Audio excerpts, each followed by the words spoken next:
Hehe. Tapi udah mau mulai ya, nggak usah lah. Nanti di itu aja di record, terus nanti Miss Sebar. kirim aja.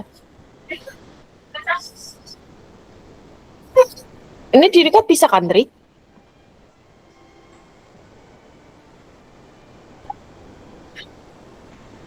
Oh ya udah, siapa yang mau ngerekam? Oh ya udah, nanti kalau pas mulai aja. Nah, saya siapkan dulu PPT-nya. Oh ini materinya.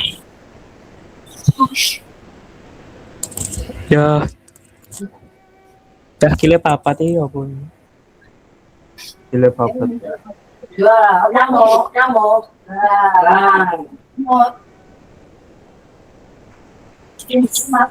Share tapi aku nggak bisa. Oh ini aja deh, ini langsung ke answer sheet-nya aja.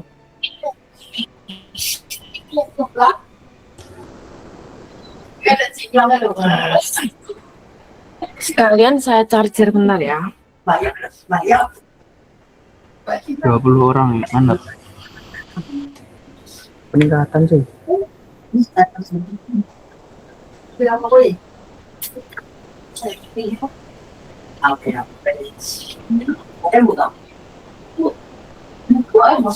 Hina-hina. Mana.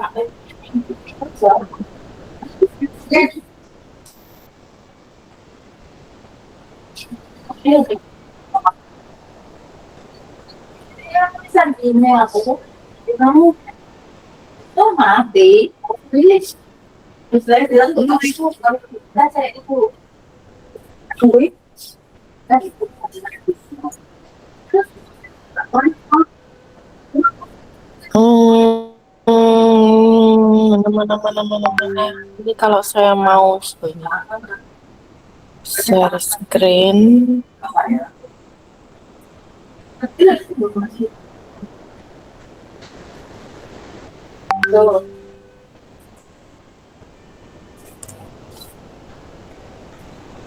Ah, ini aja ya. Oh,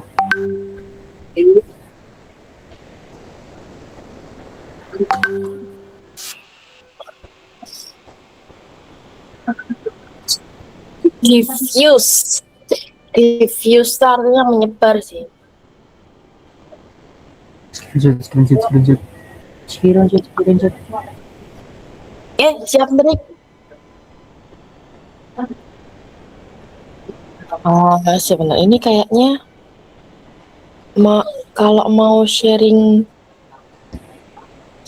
bentar. Sharingnya jangan window, tapi sharingnya Chrome tab. Nggak bisa. Bisa. Kalau window tuh ya aktif aja ya. All share, all out.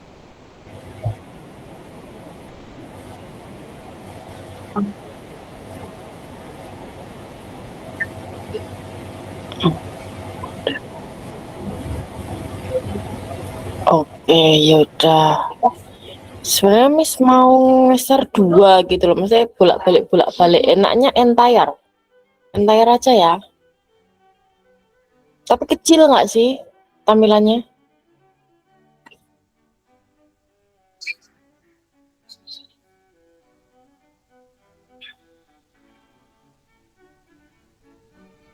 Oke, ya.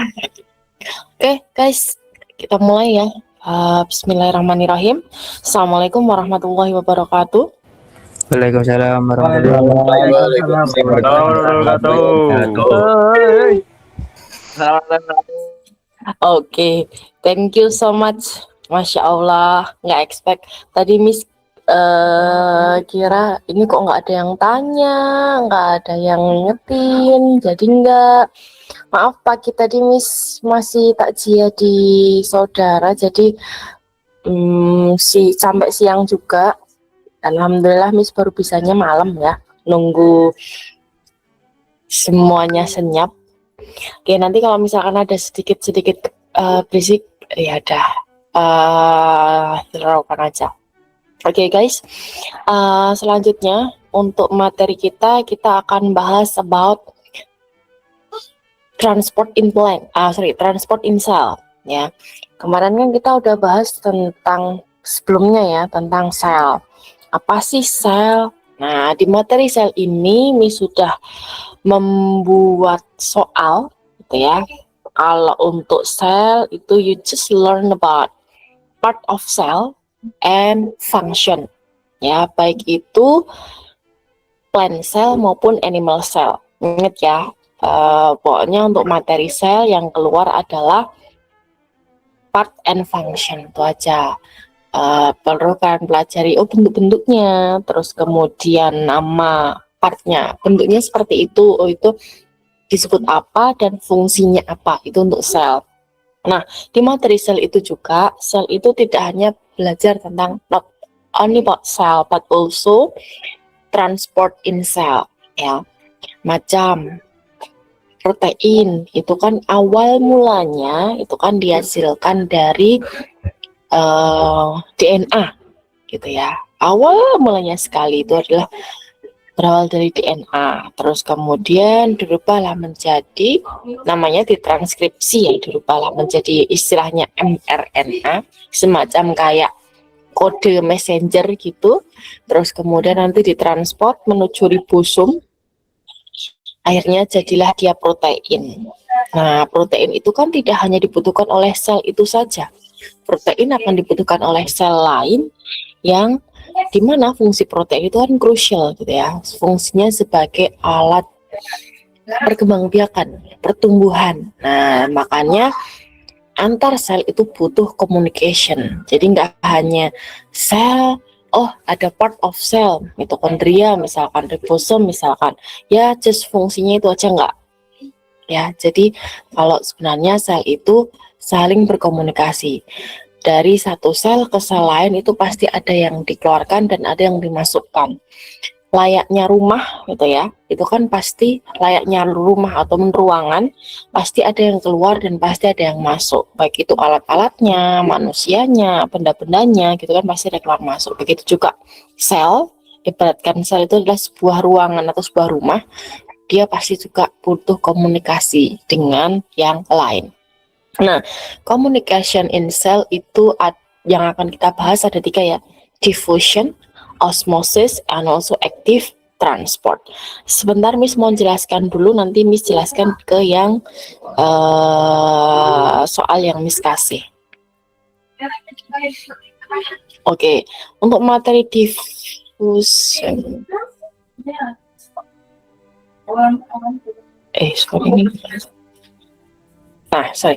Nah, the learning points for materi kita transport in cell itu ada, yang pertama adalah to find its process, berarti kita mendefinisikan sebenarnya apa tuh yang dimaksud dengan difusi, osmosis, and active transport. Nah, kalau diffusion itu bisa dikatakan sebagai proses of diffuse. Diffuse itu menyebar, ya, proses penyebaran hingga merata. Nah, kalau osmosis itu adalah proses selexing, ya, jadi hanya beberapa partikel saja yang bisa keluar dan bisa masuk. Active transport itu juga proses of transport partikel gitu ya, tapi menggunakan energi. Kalau yang 2 tadi without energy, kalau yang active transport menggunakan energi, nanti kita bahas. Terus kemudian describe an example, contohnya dari diffusion, osmosis, active transport, contohnya apa aja, and also comparing ya ketiga proses itu. Lanjut.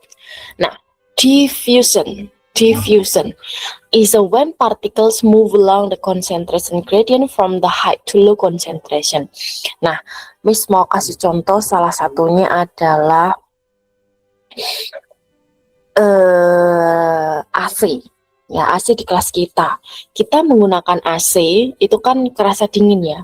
Sebelum AC itu dihidupkan, ruangan akan terasa hangat, ya kan? Nah, yang namanya particles not only water aja atau mungkin partikel apa aja ya. Partikel itu bisa dalam bentuk solid, padatan, bisa dalam bentuk gas, bisa dalam bentuk liquid. Ya, jadi partikel bisa apa aja, termasuk salah satunya adalah AC. AC itu di dalamnya mengandung particle of AC in the form of gas yang dingin gitu ya. Nah, jadi partikel AC ya, partikel AC in the form of gas tadi, ketika kita nyalakan AC ya, ketika kita nyalakan AC, mungkin yang baru kerasa dingin baru yang di dekat AC gitu ya. Nah, ketika sudah partikel AC itu menyebar, nah itu adalah proses diffusion ya. Partikel AC menyebar hingga merata, itu proses diffusion. Sama halnya macam kalian membuat teh kan. Teh itu kan memiliki partikel namanya partikel teh ya kan. Ketika kalian membuat teh dari teh celup, sebelum kalian masukkan ke dalam gelas yang berisi air panas, partikel teh itu kan berada di dalam tea bag-nya, nah, di dalam kantong tehnya. Terus kemudian kalian celupkan, medianya adalah air. Ya, kalau AC tadi medianya adalah gas, gitu ya. Dengan media gas di ruangan, maka partikel AC itu bisa merambat. Nah, kalau yang diffusion misalkan yang kita membuat teh, ya, itu kita menggunakan medianya adalah air. Ya, partikel teh tadi yang bentuknya padatan itu bisa menyebar ke seluruh air yang ada di gelas dengan sempurna. Itulah disebut proses diffusion. Begitu halnya layaknya kalian menyemprotkan parfum, ya, menyemprotkan parfum ke ruangan, atau kalian menyemprotkan apa ya istilahnya, alat yang buat penyemprot serangga seperti itu ke ruangan. Itu kan kadang ada bau parfumnya gitu ya. Nah, ketika kalian semprotkan, yang terakumulasi kan awalnya di botolnya, kalian semprotkan seret ke ruangan. Nah, nanti partikel parfum itu akan menyebar ke seluruh ruangan. Medianya apa? Gas yang ada di ruangan itu. Nah, itu disebut juga proses diffusion. So, diffusion itu adalah proses, bisa dikatakan sebagai penyebaran hingga merata.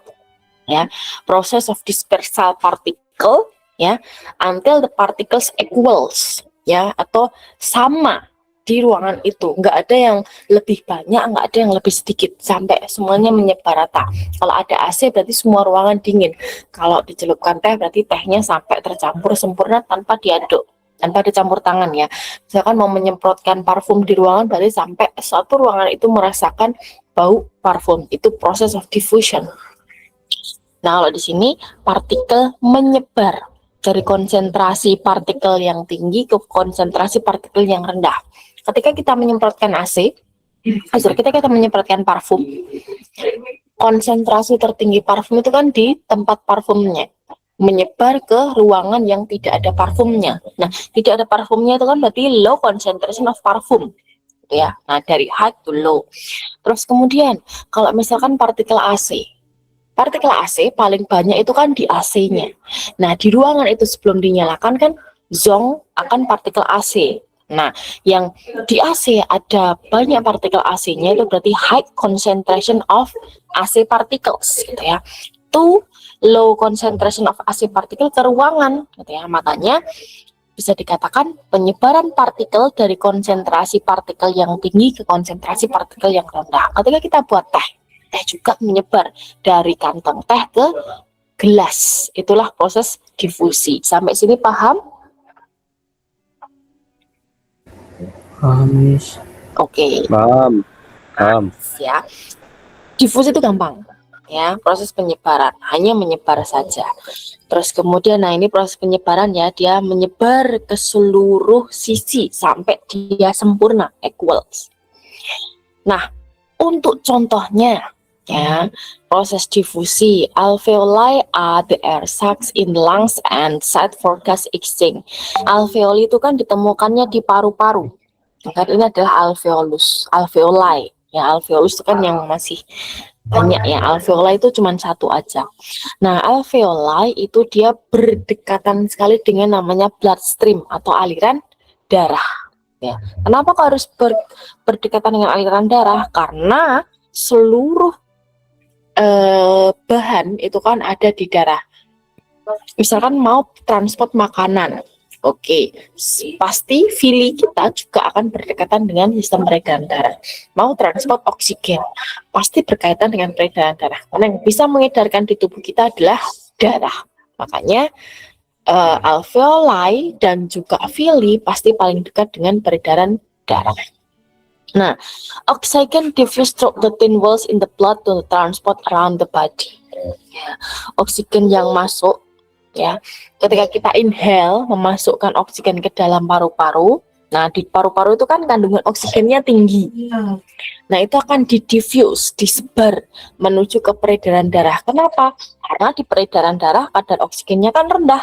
Ketika ini belum tersebar, ketika oksigen belum tersebar, ya kan, kadar oksigennya rendah.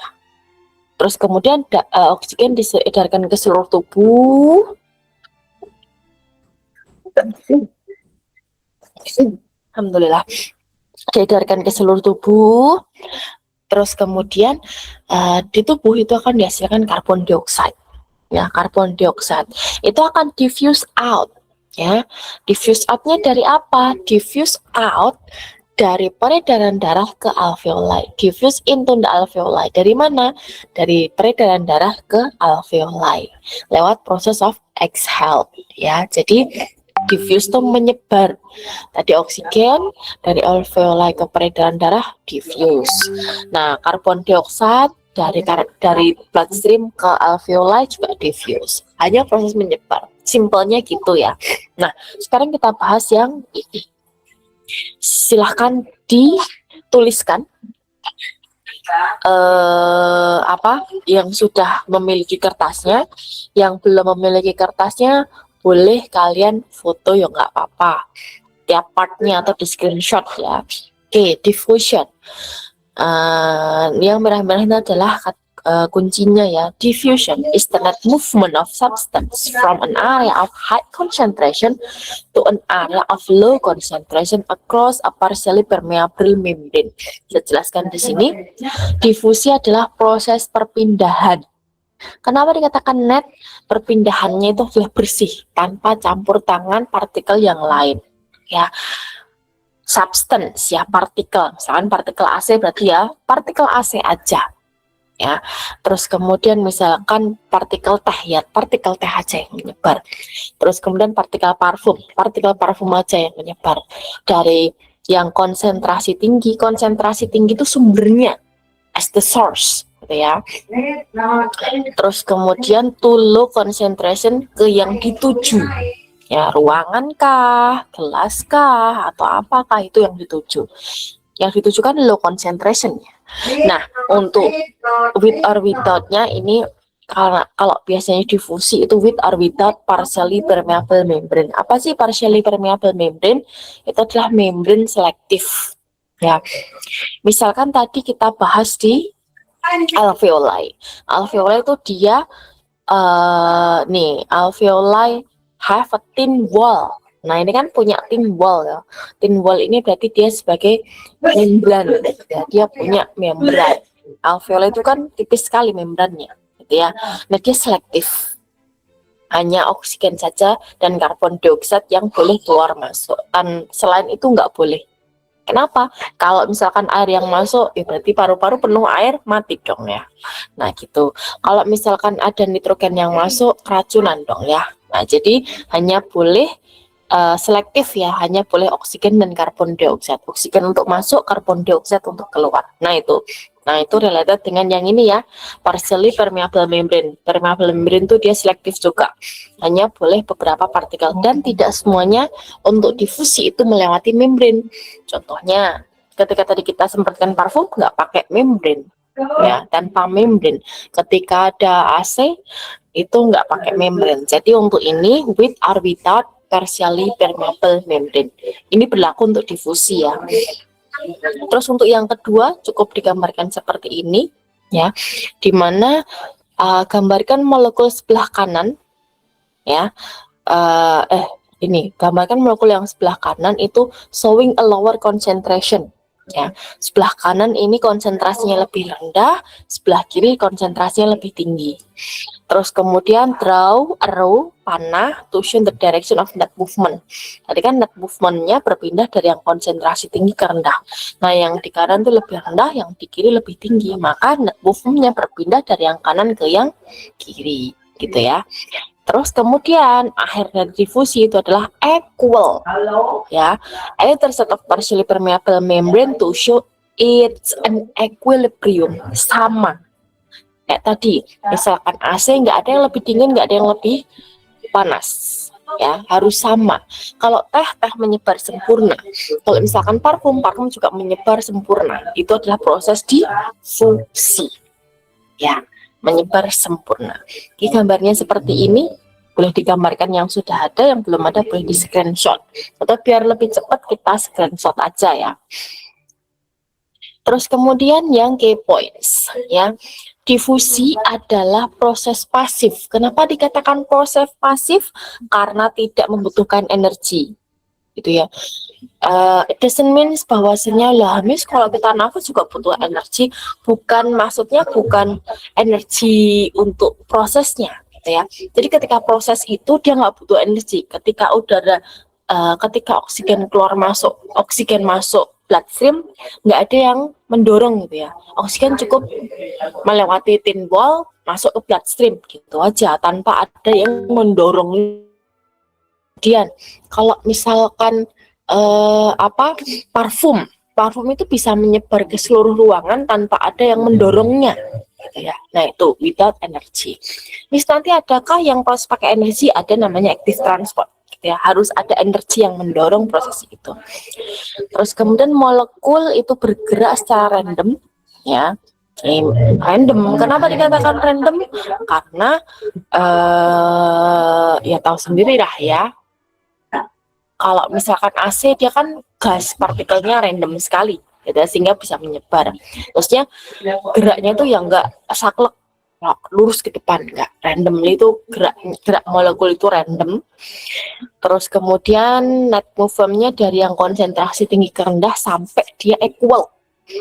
Terus perpindahan ini terjadi melalui atau ini with or without ya, with or without partially permeable membrane, dengan atau tanpa membran selektif. Difusi penting untuk perpindahan substan di dalam tubuh kita, contohnya adalah perpindahan oksigen dari paru-paru ke bloodstream dan karbon dioksida dari bloodstream ke paru-paru. Itu proses dari difusi ya guys. Ya Allah, bentar. Baterainya udah mau habis, saya colok dulu. Sayang sama itu dulu ya, sama Mbok Di dulu. Mbok Di dulu ya. Ya, sama Mbok Di dulu. Nah, ini dulu ya, ditulis dulu. Saya tak kertas.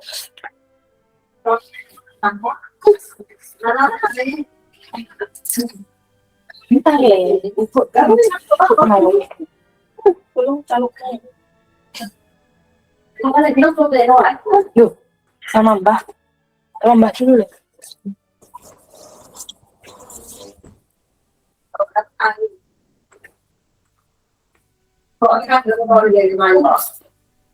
Oke, nah itu tentang difusi. Selanjutnya kita belajar tentang osmosis. Yuk, belajar tentang osmosis. Nah, osmosis saya lanjutkan dari sini dulu.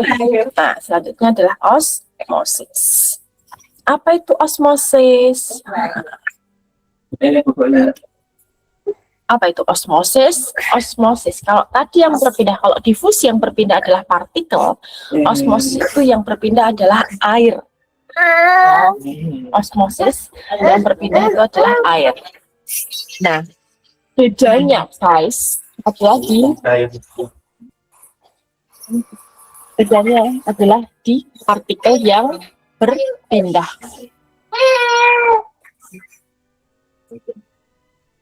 Kalau difusi yang berpindah adalah partikel, kalau misalkan osmosis yang berpindah itu adalah airnya. Ya, air. Air itu berpindah sama ya dari konsentrasi tinggi ke konsentrasi rendah. Kalau misalkan osmosis itu dengan menggunakan isi ya with permeable partially permeable membrane ya, melewati membran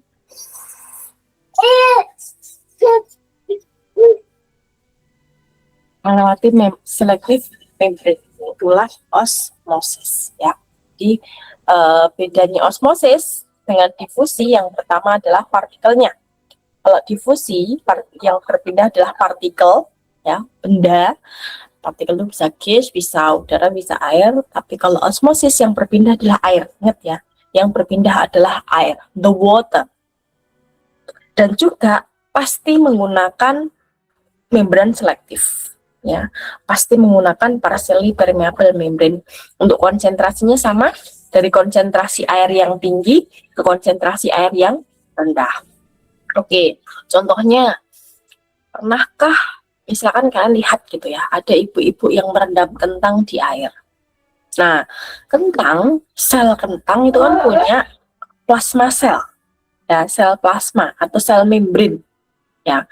Sel kentang itu kan sel tumbuhan, Miss. Iya, dia punya dinding sel. Di bagian dalam dinding sel itu ada namanya membran sel. Nah, itu kan membrannya selektif. Ketika ada orang, ibu-ibu misalkan, merendam kentang di air biasa, lama-kelamaan kentangnya akan terisi air. Ya, akan terisi air. Kenapa? Karena proses osmosis tadi. Kok bisa terjadi? Nanti kita bisa jelaskan, gitu ya. Lama-lama akan terisi air. Kenapa? Karena gini, ketika orang merendam kentang, gitu ya, ketika orang merendam kentang, posisi kentang ini misalkan sel kentang gitu ya, kita rendam, ini di luar ini adalah air. Di dalam sel kentang itu kan ada namanya sitoplasm, cairan sel. Nah, itu terkait dengan konsentrasi air. Kalau air, ya, air di dalamnya ada zat yang terlarut, maka konsentrasinya akan berkurang. Makin banyak zat yang terlarut, konsentrasinya akan semakin rendah nih. Misalkan kita kasih segelas air ditambah dengan 1 sendok garam. Nah, segelas air dengan 1 sendok garam itu konsentrasinya akan berbeda dengan 1 gelas air yang kita kasih 3 sendok garam. Ya, mana yang konsentrasinya tinggi, yang kandungan airnya lebih besar, yaitu yang 1 sendok garam. Nah, yang low concentration itu berarti yang 3 sendok garam. Kenapa bisa seperti itu? Konsentrasi air ya guys. Jadi, kalau misalkan ada zat yang terlarut, konsentrasi air itu maka akan berkurang. Kalau itu 100% air, maka konsentrasi airnya tinggi. Tadi kita kembali ke case kentang kita rendam di air biasa. Konsentrasi air yang sebagai alat perendam itu kan 100% air. Ya, berarti dia kan konsentrasi airnya tinggi. Ya, konsentrasi airnya tinggi. Nah, sedangkan air yang berada di dalam sel sitoplasma itu kan ada organel sel, terus kemudian ada molekul-molekul protein kah, karbohidrat kah, lemak kah yang terlarut di dalamnya gitu kan. Jadi dia konsentrasinya rendah dibandingkan dengan konsentrasi air yang di luar. Nah, dengan menggunakan seperti ini, maka air akan berpindah ke dalam. Kok bisa, Miss? Iya, karena air akan berpindah dari konsentrasi tinggi ke rendah, ya. Nah, Miss, kalau misalkan kentangnya kita rendam ke larutan garam, apa yang terjadi? Air akan keluar dari dalam sel kentang keluar, sehingga kentang akan berkurang beratnya. Kok bisa, Miss? Oke, kita kembali ke case. Ketika kita rendam di air garam, maka konsentrasi air garam itu adalah lebih rendah dibandingkan dengan konsentrasi air di dalam sel. Kenapa? Karena kita anggap konsentrasi, kalau ada garam kan banyak zat yang terlarut ya garamnya. Nah, kalau konsentrasi air yang di dalam itu kan kita anggap itu memang kalau bandingan dengan yang zat kita larutkan tadi dia lebih encer gitu ya, dia lebih tinggi dibandingkan dengan yang di luar tadi kita kasih zat pelarut. Nah, itu tentang osmosis. Selanjutnya osmosis ya, proses berpindahnya air dari konsentrasi tinggi ke rendah. Contohnya, red blood cell, ya, red blood cell atau sel darah merah, ya, sel darah merah take in and lose water by osmosis. Ya, misalkan di larutan yang concentrate itu adalah larutan yang banyak zat terlarutnya, ya, concentrate. Jadi kalau misalkan red blood cell itu kan punya sel membran ya, red blood cell itu kan punya sel membran. Ketika direndam di larutan yang konsentrasinya tinggi, berarti dia kan banyak zat yang terlarut, berarti konsentrasi airnya rendah, water konsentrasinya itu kan low, maka red blood cell akan shrink and lose the water, dia akan mengkerut dan kehilangan air, karena air keluar dari dalam sel ke luar sel, gitu ya. Terus kemudian ketika direndam di dilute solution itu dia lebih encer, artinya direndam di air yang konsentrasi airnya tuh rendah, gitu ya. Nah, konsentrasi airnya tuh rendah. Ya. Red blood cell, dilute solution itu berarti kan encer ya. Encer itu berarti konsentrasi airnya kan tinggi. Ya, konsentrasi airnya tinggi. Berarti anggap aja red blood cell direndam di air yang air biasa gitu ya, air biasa. Kalau tadi direndam di air, kalau yang konsentrat tadi anggap aja red blood cell direndam di air garam, gitu ya. Maka air akan keluar. Kenapa? Air dalam sel akan keluar dari dalam sel darah merah sehingga selnya akan mengkerut. Kenapa? Karena di luar ini konsentrasi airnya lebih rendah. Dia kan kalau garam konsentrasi air rendah, berarti di dalam konsentrasi airnya tinggi, air keluar. Ketika direndam di dilute solution, air yang encer berarti anggap aja air biasa. Ketika direndam di air basah, konsentrasi airnya tinggi. Ya, konsentrasi air tinggi ini berarti dia akan masuk, airnya akan masuk. Red blood cell gain the water dan mendapatkan air sehingga dia akan swell dan burst. Dia akan menggembung dan akhirnya pecah juga. Ya, jadi wajar. Itulah kenapa ketika kita diinfus itu menggunakan cairan yang tidak konsentrate dan tidak dilute gitu ya. Ketika kita diinfus berarti itu cairannya adalah cairan tubuh, sesuai dengan cairan tubuh. Agar apa? Agar sel darah merah tidak pecah ataupun tidak menggembung gitu ya. Sama-sama dia akan pecah, mengkerut atau pecah karena menggembung. Itulah kenapa nanti kalian tanyakan ya, Bu, nah yang kenal dengan perawat atau dokter pasti tahu, itulah kenapa cairan infus itu dibuatnya sama dengan cairan tubuh, biar sel darah merahnya tidak pecah ataupun menggembung sehingga pecah atau mengkerut gitu ya. Itu penjelasan tentang osmosis. Terus kita ke sini guys. Ya. Oh, ini. Ke halaman 2. Oh, kita belum bahas osmosis ya, masih rate of diffusion. Nah, di sini adalah apa itu rate diffusion? Faktor-faktor yang mempengaruhi proses difusi. Ya, the rate of diffusion means how quickly the molecules of substance can move. Ya, rate diffusion itu berarti rating difusi itu menjelaskan seberapa cepat molekul itu berpindah dari area yang tinggi ke area yang rendah. Rate diffusion itu disebabkan oleh beberapa faktor.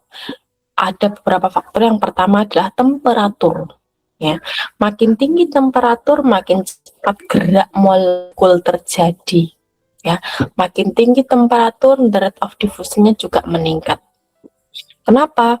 Contohnya, kita bikin Ya, teh di air yang dingin dengan teh yang di air panas, pasti proses pencampuran itu akan lebih cepat di air yang panas, temperatur, ya, suhu. Air yang panas, kenapa? Karena dengan air yang panas itu dia melepaskan banyak energi kinetik. Kaitannya dengan fisika ya. Kalau semakin tinggi suhu kan semakin besar energi kinetiknya.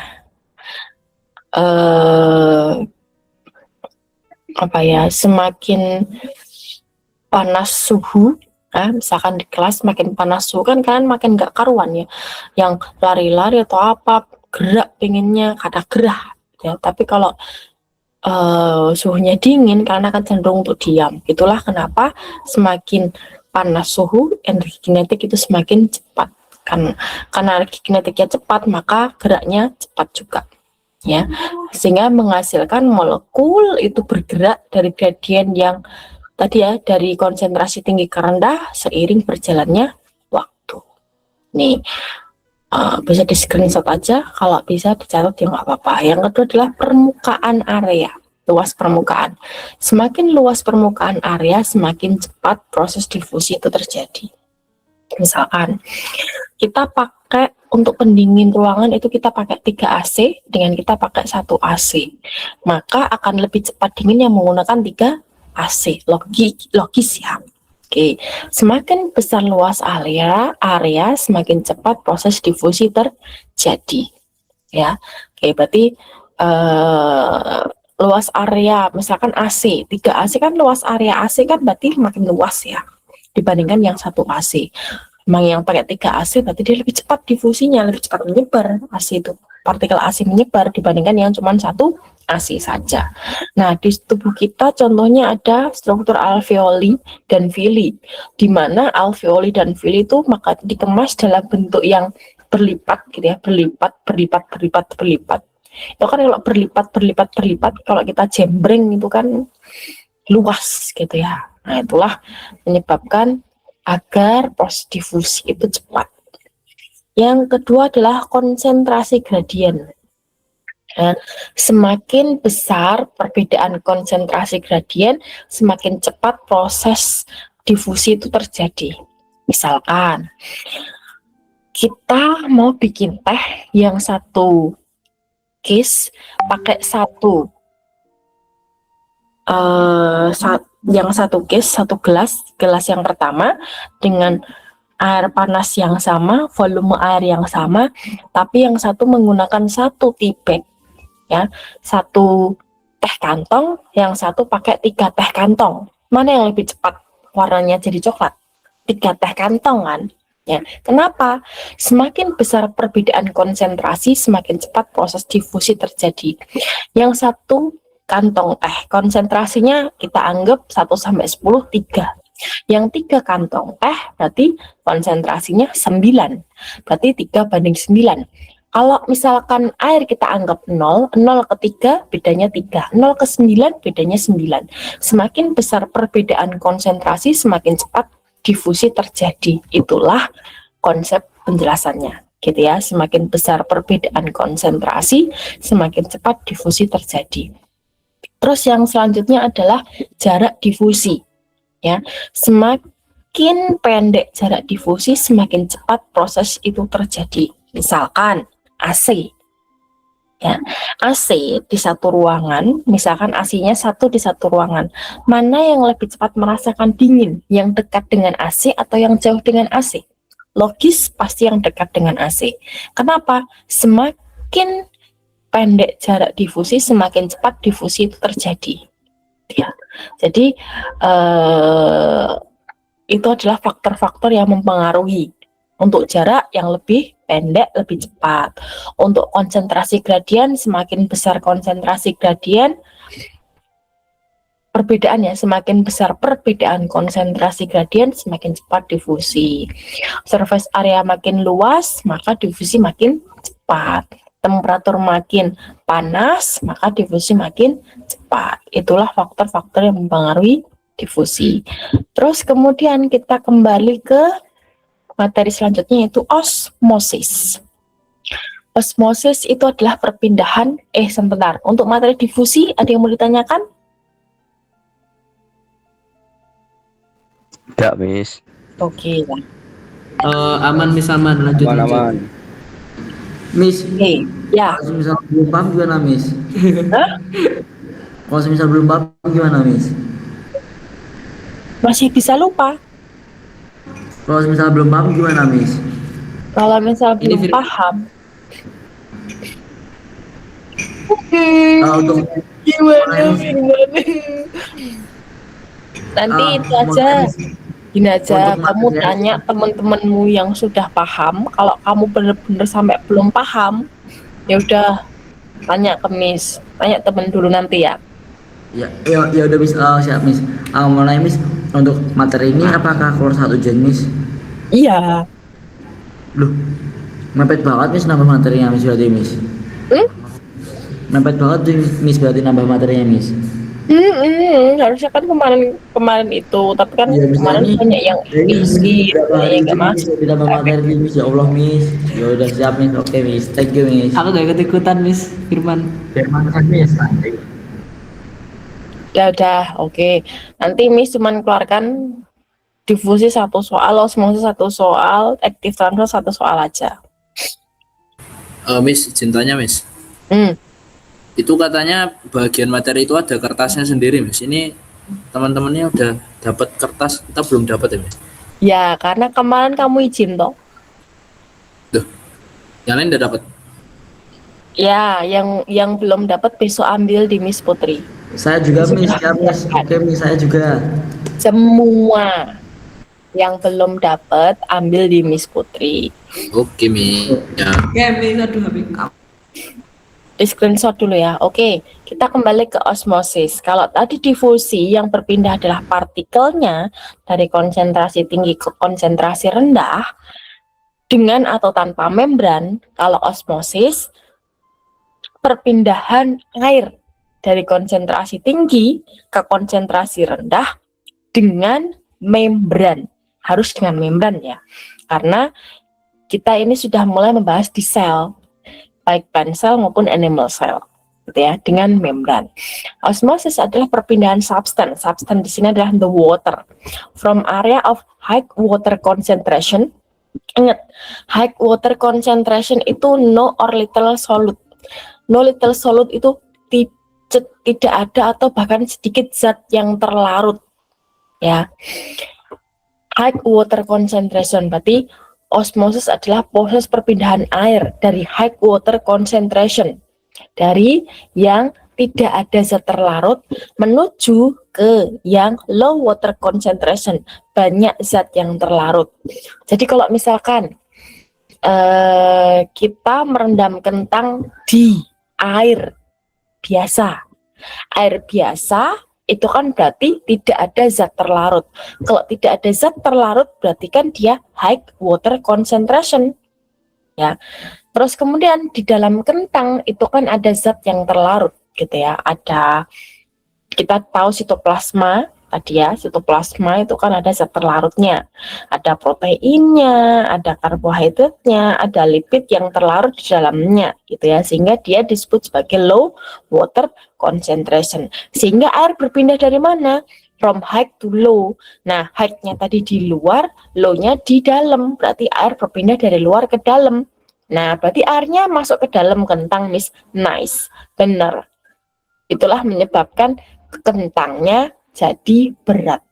Kalau kalian membuktikan ya, silahkan kalian kupas kentang, kalian rendam kentang itu, kalian timbang dulu ya kentangnya, kalian rendam kentang itu di air, nanti setelah itu dikeluarkan timbang lagi, pasti lebih berat.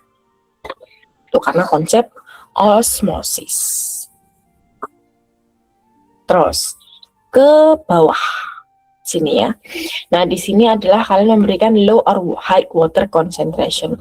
Ingat, high water concentration itu berarti banyak air, ya. Terus kemudian yang low water concentration itu yang rendah atau sedikit sedikit zat yang terlarut menuju ke yang banyak zat terlarut. Oke, label the two sides of the membrane with either high water concentration or low water concentration. Oke, di sini kita tahu ada water molecule. Terus kemudian ada solute molecule. Setelah itu water molekulnya sama, ada 4. Kita fokus di solute molekulnya, zat yang terlarutnya. Kalau yang di sini zat terlarutnya adalah 4, kalau yang di sini zat terlarutnya adalah 9. Berarti banyak zat terlarut yang mana? Yang di 9 kan, yang di sini. High water concentration itu adalah sedikit zat yang terlarut. Di sini zat terlarutnya 4, Miss. Oke, berarti di sini yang high water concentration.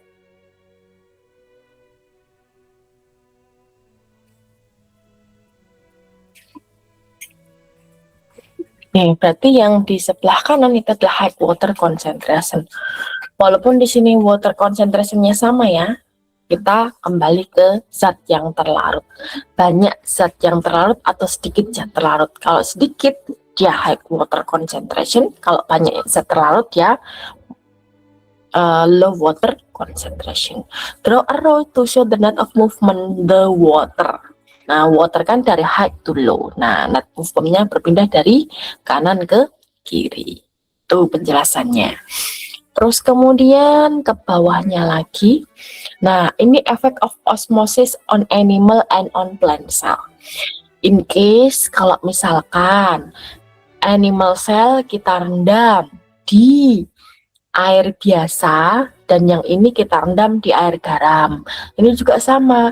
Misalkan plant cell kita rendam di air biasa, yang ini kita rendam di air garam. Konsentrasinya beda ya. Kalau air biasa berarti kan dia high water concentration. Cells surrounded by the solution of high water concentration. Air biasa. Terus kemudian yang di sini surround by low water concentration. Biar low water concentration maka kita harus kasih banyak zat terlarut. Biar low water concentration kita kasih air garam. Ini sama case-nya. Nah, untuk yang terendam di air biasa, air akan masuk. Air akan masuk, sel akan menggembung dan pecah. Ya, sel menggembung pecah. Itu kalau misalkan, makanya kita nggak boleh ngasih impuls itu air biasa. Gitu ya. Manusia itu kan kalau misalkan kerendam, itu kan dia gembung. Ya, gembung, sel-selnya gembung. Begitu juga kita nggak boleh juga berendam lama-lama di air garam. Kenapa? Sel-sel dalam tubuh kita akan mengkerut, gitu ya, mengkerut, ya, menjadi proses krenasi. Selnya krenasi, mengkerut, ya. Kenapa kok mengkerut? Karena airnya keluar. Karena konsentrasi air yang di luar itu lebih tinggi, ya. Air yang di luar kan konsentrasi lebih tinggi dibandingkan yang di dalam, sehingga air akan keluar, sehingga selnya akan mengkerut. Begitu juga dengan di plant cell. Ketika kentang kita rendam di air biasa, air akan masuk, gitu ya. Terus kemudian selnya akan menggembung, gitu ya. Kalau di tumbuhan dia tidak akan sampai pecah. Kenapa? Karena dia memiliki namanya dinding sel. Dia cuma menggembung aja, gembung ya, nambah gede. Nah, kalau misalkan kita rendam di air garam, selnya akan mengkerut. Kenapa? Karena airnya keluar, ya. Nah, dia tidak akan sampai yang mengkerut kayak kayak kerut-kerut itu enggak. Karena apa? Karena dia memiliki dinding sel. Dia tidak akan pecah dan dia tidak akan mengkerut yang parah, gitu ya, karena dia punya dinding sel, menjaga bentuk sel tetap stabil. Itulah penjelasannya. Terus kemudian yang di key point, animal cells don't have a cell wall. Animal cell tidak punya cell wall. Jadi if they get too much water, gitu ya, ketika mereka mendapatkan banyak air melalui proses osmosis, mereka akan menggembung dan pecah. Disebut sebagai proses lysis. Nah, plant cell ya, itu punya cell wall, ya, dan ketika kebanyakan air dia akan turgid menggembung, ya. Nah, ketika animal cell ditempatkan di solution yang low water concentration, air akan meninggalkan sehingga sel akan mengkerut disebut proses krenasi, ya, crenation. Tadi kalau plant cell mengembung, prosesnya namanya turgid. Kalau di animal cell dia akan krenasi, gitu ya. Krenasi itu mengkerut, ya. Kayak proses krenasi itu kan proses pengkerutan. When the plant cell lose water, ya, cell membrane pulls away from the cell wall and shed to plasmolyzed. Ya. Nah, kalau di animal cell, ya, animal cell kalau direndam di air biasa namanya burst. Burst tuh dia pecah, menggembung karena pecah karena menggembung, ya. Terus kemudian kalau yang mengkerut namanya crenate, ya, crenation. Kalau pada tumbuhan namanya turgid menggembungnya. Kalau pada tumbuhan mengkerut namanya plasmolyzed, ya, plasmolyzed. Nah, itu. Terus kita ke selanjutnya. Ada pertanyaan? Ini hanya proses air keluar atau air masuk, itu aja ya case-nya. Air keluar atau air masuk. Masuk di animal namanya burst, di plant namanya turgid. Keluar di animal namanya crenate, kalau di plant namanya plasmolyzed. Ah.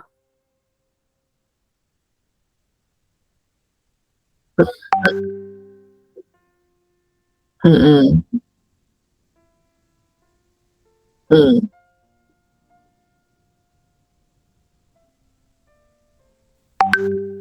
Nah, di sini, di sini, di sini trik.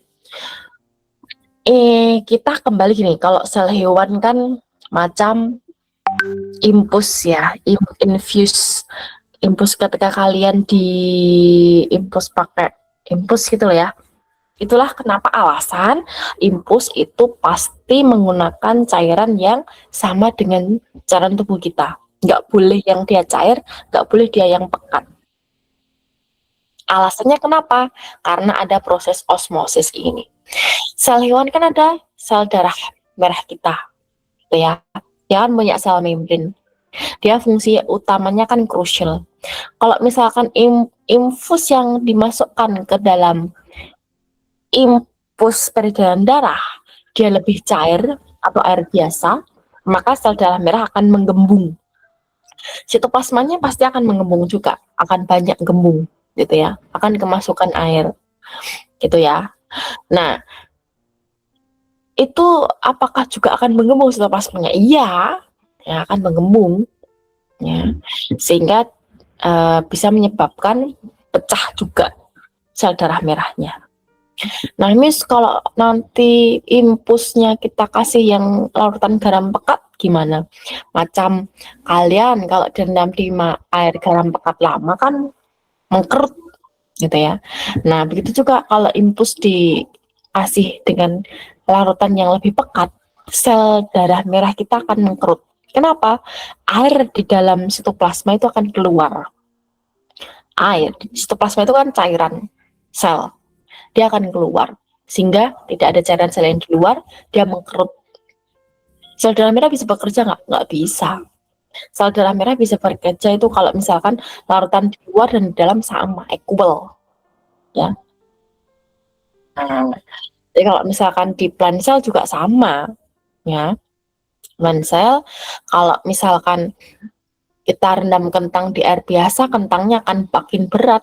Tapi kalau kita rendam kentang di air garam, kentangnya makin ringan, gitu logisnya.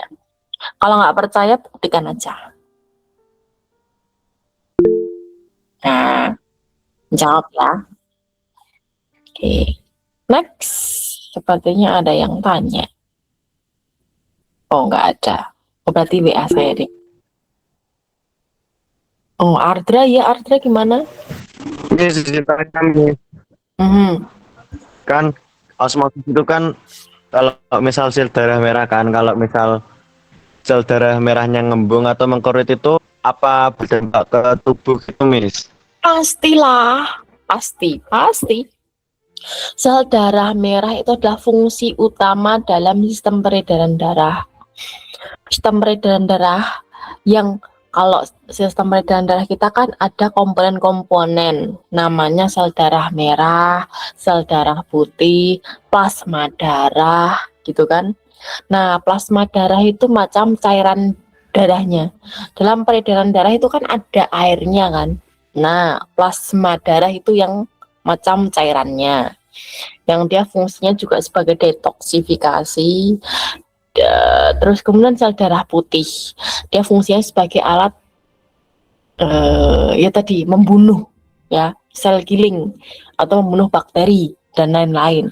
Nah, sel darah merah itu fungsinya krusial. Dia fungsi utamanya itu adalah membawa makanan. Ya, makanan yang kalian makan, sari-sari makanan yang kalian makan tiap hari kan. Nah, otomatis kan akan ada sari-sari makanan toh di fili kita, ya, di usus halus kita. Nah, itu yang bawa siapa? Sel darah merah. Kalian tuh menghirup udara oksigen tiap hari. Siapa yang bawa oksigen? Sel darah merah. Tanpa sel darah merah, mati kalian. Gitu loh. Itu fungsi utama sel darah merah. Dia adalah macam transportasinya yang membawa semua komponen. Ya, tuh makanya kita harus jaga bener-bener gitu ya. Nanti kalau kalian makin belajar biologi itu makin masya Allah gitu ya. Dalam tubuh kita itu, oh ternyata sebegitu penting ya darah tuh. Nah itu. Jadi kalau arti tanya, kalau misalkan sel yang gembung, selnya mengkerut, bisa bekerja nggak? Pasti nggak bisa. Lah terus gimana kalau misalkan selnya nggak bisa kerja, ya udah, wassalam, innalillah gitu ya.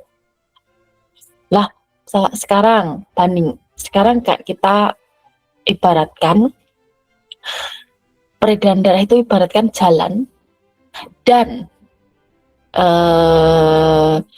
sel darah merah itu ibaratkan truknya yang mengangkut asupan makanan ke seluruh daerah, dan sel darah putih itu ibarat ambulannya gitu ya.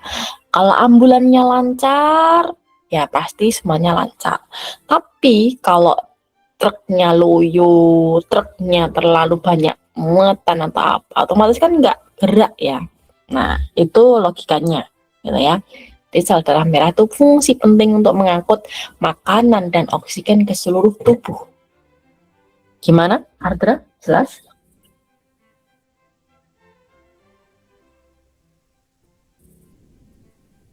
Ada pertanyaan lagi?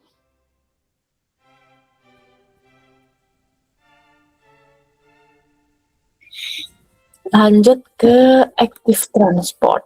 What is active transport?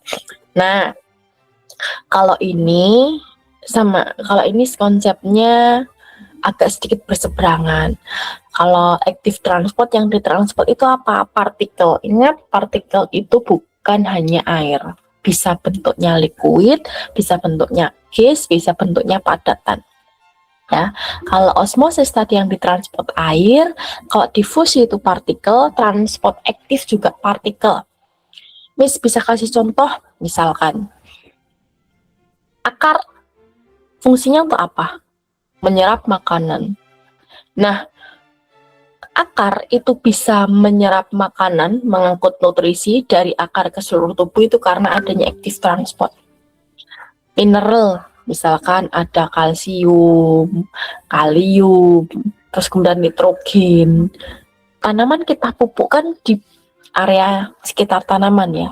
Diserap oleh akar, nutrisi itu akan diedarkan di seluruh tubuh. Begitu juga. Jadi, melalui proses active transport, mineral, nitrogen, fosfor, kalium, apalah, magnesium ya yang ada di sekitar tanaman di active transport oleh akar tanaman ke seluruh tubuh. Nah, active transport itu adalah proses perpindahan partikel melawan konsentrasi gradien dari yang konsentrasi gradiennya rendah ke yang konsentrasi gradiennya tinggi dengan energi.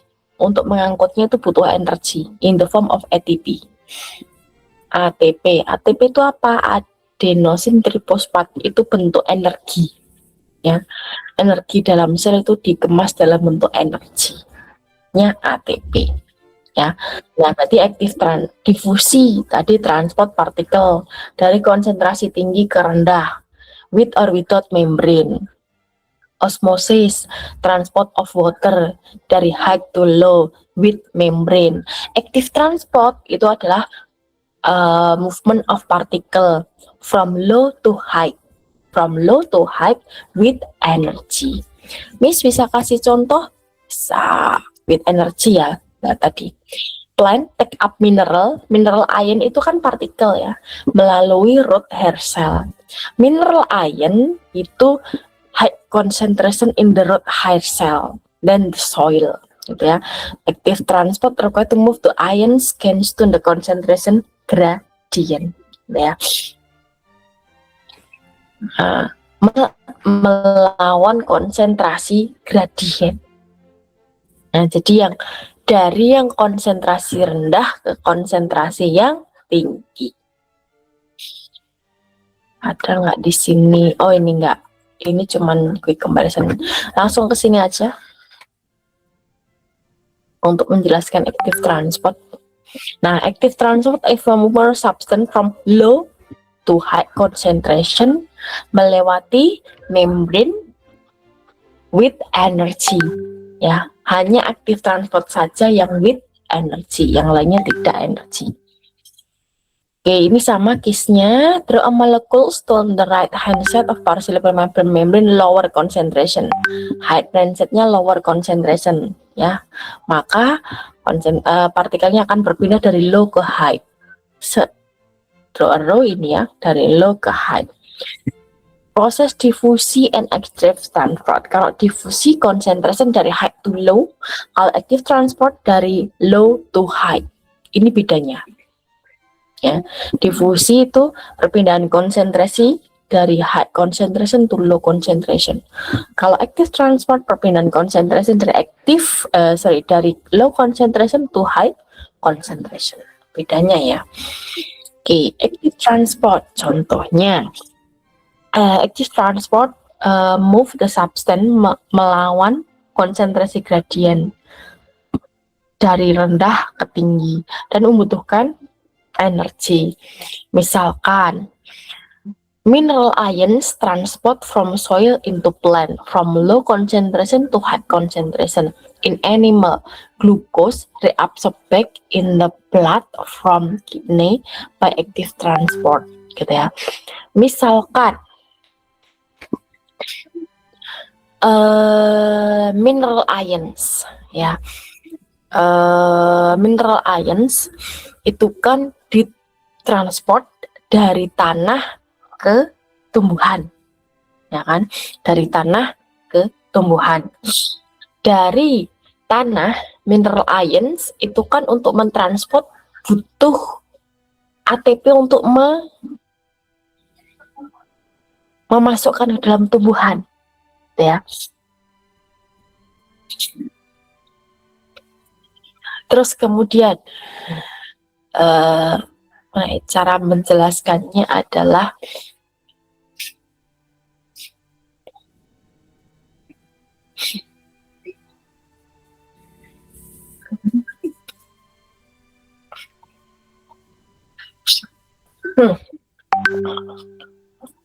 from low water concentration to high water concentration.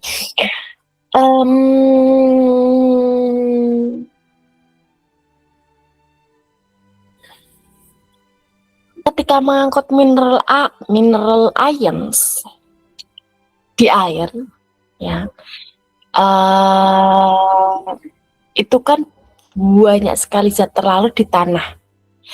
Ini istilahnya, ketika akar mau menyerap mineral, misalkan kita anggap mau menyerap nitrogen, ya. Nitrogen yang terlarut di tanah itu kan banyak dibandingkan dengan yang nitrogen di dalam tumbuhan, ya kan? Berarti yang di luar itu kan low concentration of water. Karena apa? Karena banyak zat terlarut mineral tadi, banyak nitrogennya. Yang di tumbuhan itu high water concentration. Kenapa?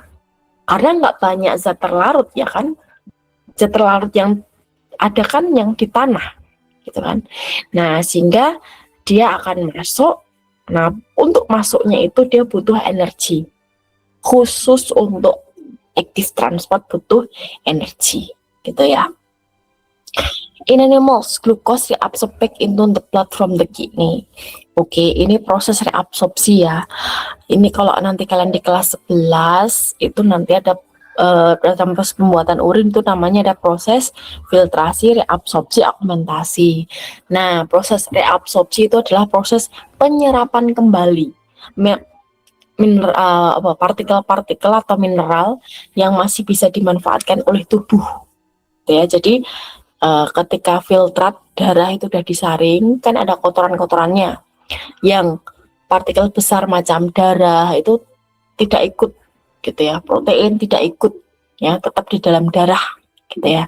Nah, yang kecil-kecil macam sampah-sampah darah gitu ya atau air itu dia menuju kidney, menuju ginjal, difiltrasi, disaring, terus direabsorpsi. Gula yang masih bermanfaat diabsorb kembali. Nah, absorb kembali itu kan berarti konsentrasi yang paling tinggi itu kan di ginjal. Ya.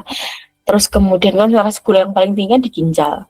Di darah itu kan rendah gitu ya. Di area absorb, maka dari yang konsentrasi tinggi low konsentrasi tinggi of mineral gitu ya. Berarti kan dia low concentration of water. Nah, terus kemudian di reabsorb menuju ke yang high concentration of water, di mana sedikit glukos. Nah, melalui active transport. Karena memang untuk mentransport gula di kidney itu butuh energi. Yang kalian harus tahu di sini adalah kalian bisa membedakan high water concentration dengan low water concentration. Oke, saya mau tambahkan. Misalkan ya, saya punya tak gambar, saya punya gelas. Oke, saya punya 2 buah gelas. Oke, gitu ya. Saya punya 12 gelas. Oke. Nah, yang satu saya isi dengan air.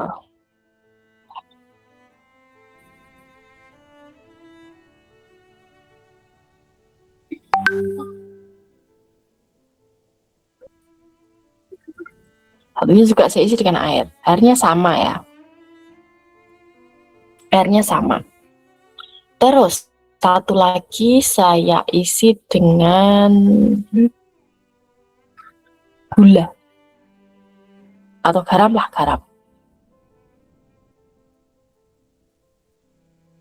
garam segini. Yang satunya tidak saya isi. Satunya saya isi garam, satunya saya tanpa garam. Yang high water concentration, misalkan saya ada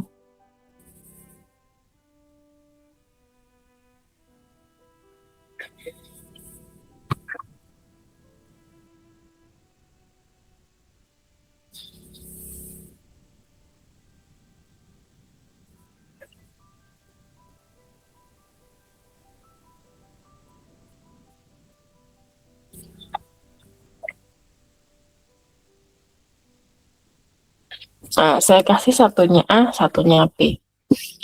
Yang mana yang konsentrasi airnya tinggi, A atau B?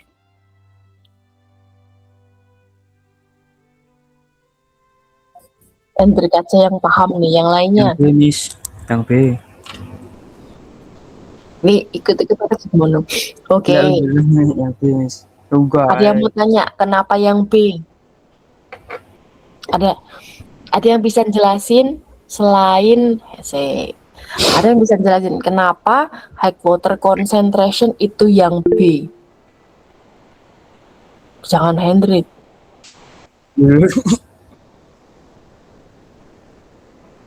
Siapa yang bisa jelasin?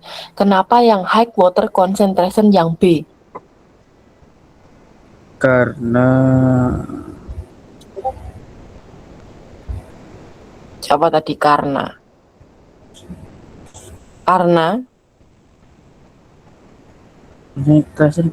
concentration gradient nggak sih, Miss? Hah? Concentration gradient nggak sih, Miss? Oke, kita kembali ke sini.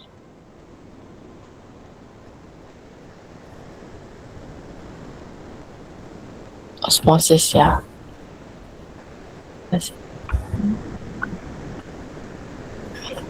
Di sini. Kita kembali, kalau kalian, kita kembali ke osmosis. High water concentration. Apa itu high water concentration? Konsentrasi air tinggi. Artinya apa? No or little solid. Tidak ada atau sedikit zat terlarut. Kalau tidak ada atau sedikit zat terlarut, berarti konsentrasi airnya tinggi. But low water concentration itu adalah more solid, banyak zat yang terlarut. Nah, kalau B itu kan tidak ada zat terlarut, maka konsentrasi airnya tinggi. Kalau yang A itu kan ada zat yang terlarut, maka dia konsentrasi airnya rendah kalau dibandingkan, gitu ya. Nah, maka Miss, kalau case, oke, misalkan case-nya saya rendam kentang, ini kentang. Oke, saya rendam kentang, yang A ya, saya rendam kentang di larutan air biasa. Apa yang terjadi dengan kentangnya? Apakah kentangnya nambah berat atau airnya keluar sehingga kentangnya lebih ringan? Nambah berat, Miss. Kenapa tambah berat? Karena Miss, mati. Karena Bener, jawabannya tambah berat. proses ini, Miss, yang apa yang turgid itu, Miss. Iya, jelaskan kenapa. Kenapa kok bisa turgid? Namanya turgid. Sel. Ya, lah, menyerap ya. Dia menyerap airnya ya. Bukan menyerap, Apa? tapi surrounded by cold solution. bukan menyerap, tapi Apa, Miss? Masuk, airnya masuk gitu apa? nah, tidak ada plant cell, animal cell itu menyerap. Nah, case-nya gini, ini kan air. Saya tadi bilangnya ini air biasa ya.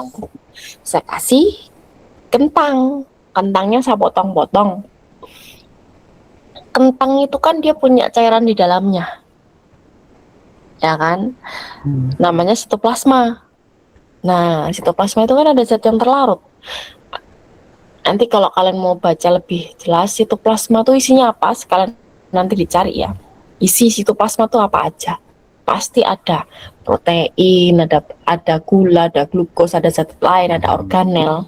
Tapi kan dia kalau dibandingkan dengan cairan yang di luar, dia lebih pekat. Ya, ada zat yang terlarut. Sehingga air dia akan masuk. Kenapa masuk? Karena air itu secara osmosis dia akan berpindah dari yang high water concentration to low water concentration sehingga kentangnya nambah berat. Kalau kentangnya saya rendam di air garam, apa yang terjadi dengan kentangnya? Makin ringan ya, Miss. Ya, dia akan berkurang beratnya atau disebut proses plasmolysis. Ya, kenapa plasmolysis? Karena di sitoplasmanya kan lebih high concentrate, Miss. Sehingga airnya berpindah ke yang low concentrate. Oke, berpindah keluar atau airnya keluar gitu ya. Sehingga kentangnya dia lebih ringan. Nanti kalau kalian biar paham gitu ya, kalian uji coba gitu ya. Merendam kentang di air biasa sama rendam kentang di air garam. Nanti timbang gitu ya. Kalian atau kalau enggak pakai penggaris bisa gitu ya. Kalian potong kentang terus nanti dipenggaris ya, ambil aja 1 cm 1 cm gitu ya, 1 cm 1 cm 1 cm, rendam di air biasa sama rendam di air garam. Mana yang akan bertambah panjang kentangnya dan mana yang kentangnya makin kerut, itu nanti penjelasan tentang difusi ya. Kalau itu penjelasan tentang osmosis, air yang berpindah. Kalau difusi, yang bergerak adalah partikelnya. Tadi difusi contohnya apa?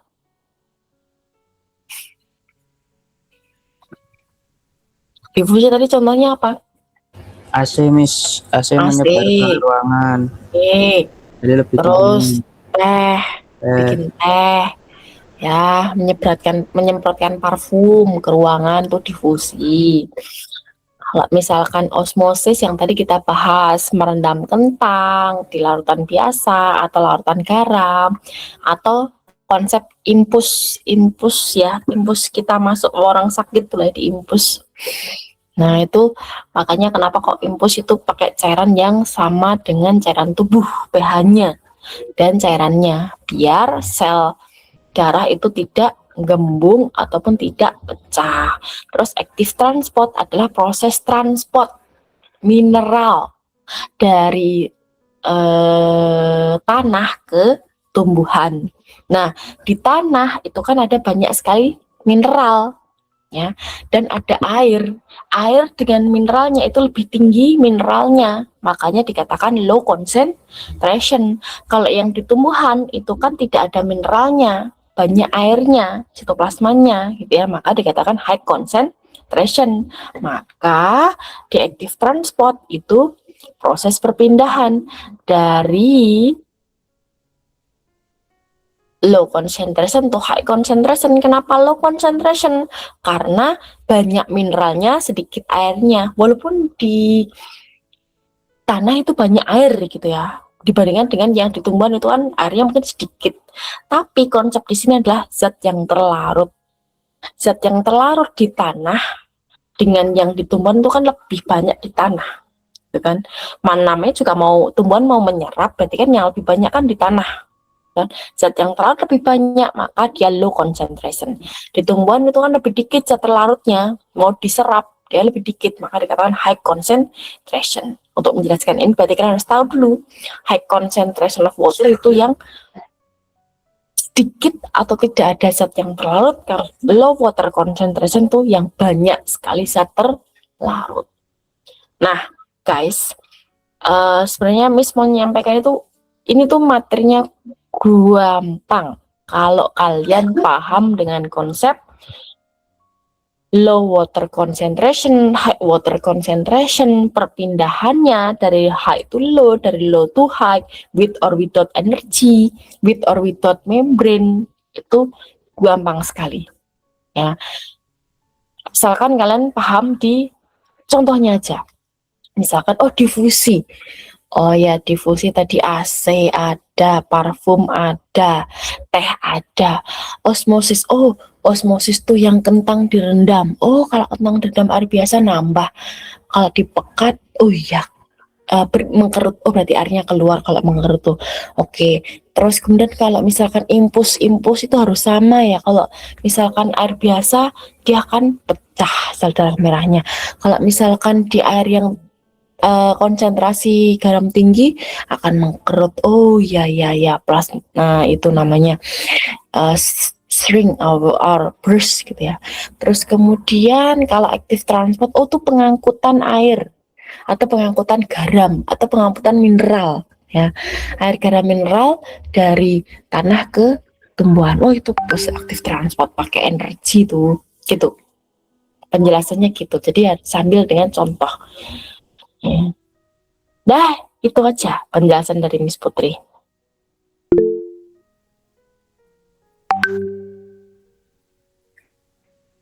Hendrik.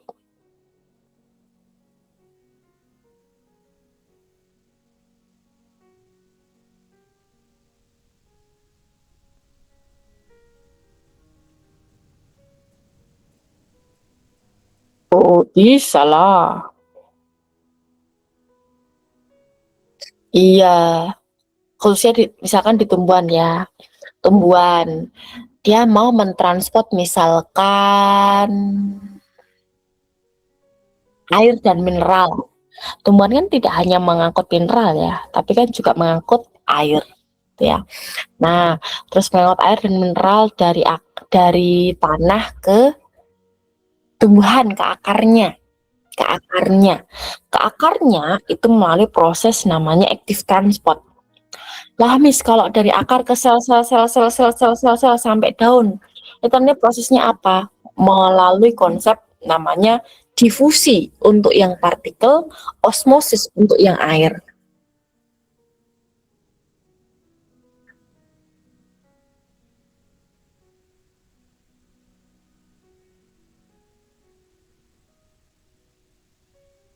Gimana gimana?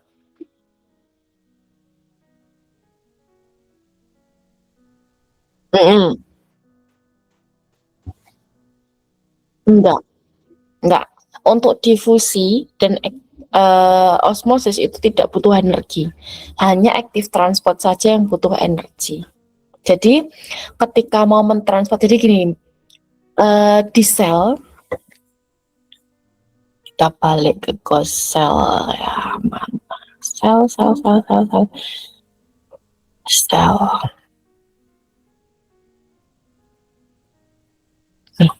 Sel.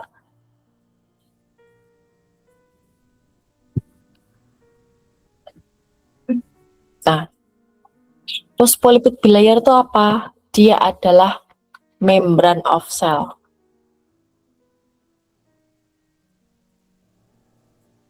Nah, sel membrane komponen, dia adalah phospholipid bilayer.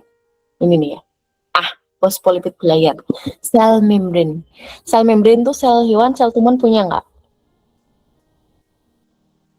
Punya semua, ya kan? Nah, untuk phospholipid bilayer itu adalah sel membranenya. Dia punya semua. Ada part-partnya kan? Oke, kita belajar di part-partnya. Ada yang namanya fosfolipid. Ya, fosfolipid itu fosfat terus lipid. Ini yang komponen utamanya. Ada kepala, ada ekor. Jadi komponen utama membran.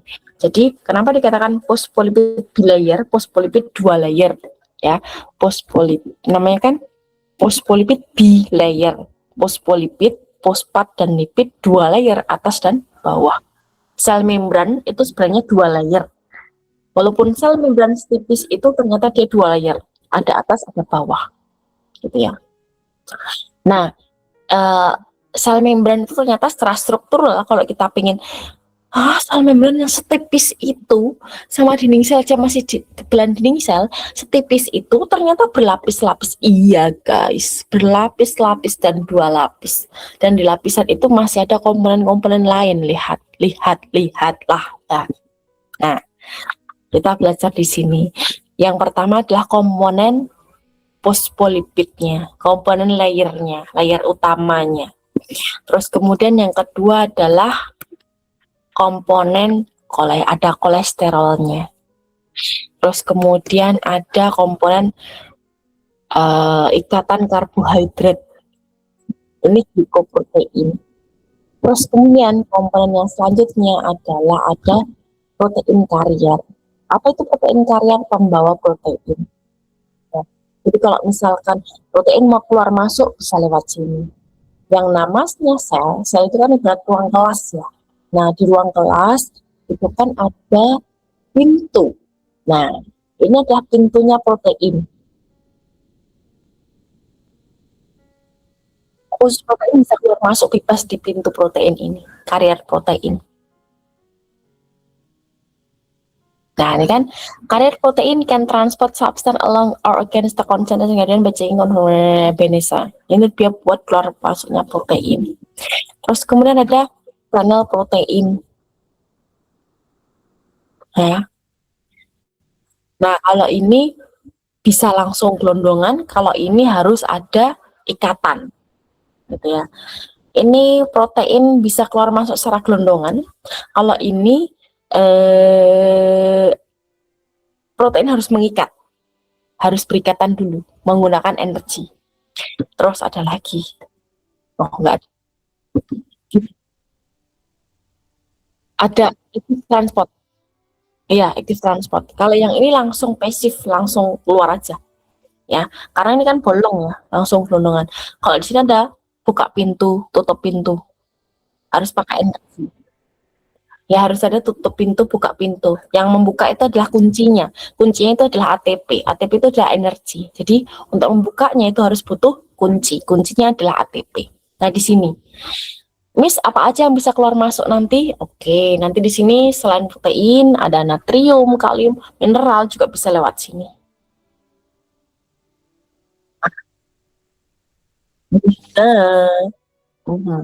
Disorter.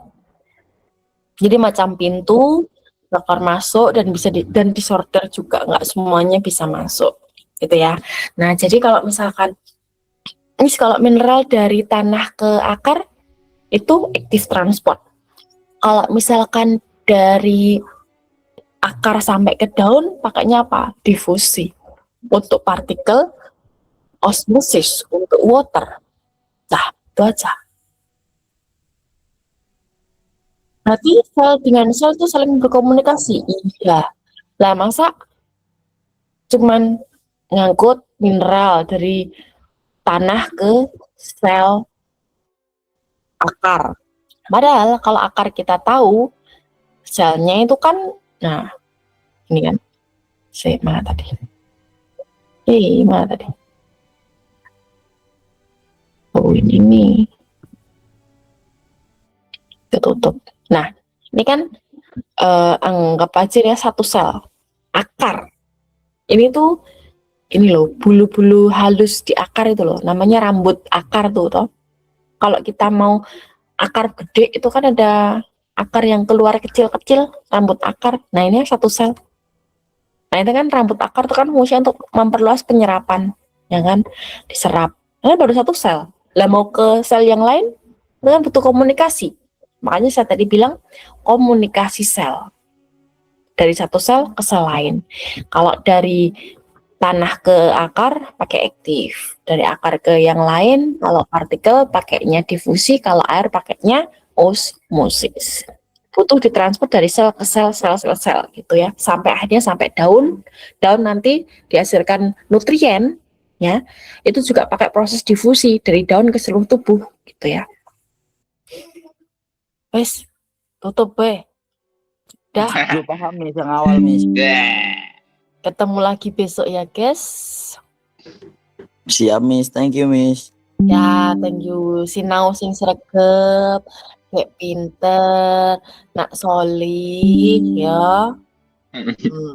Ya wis.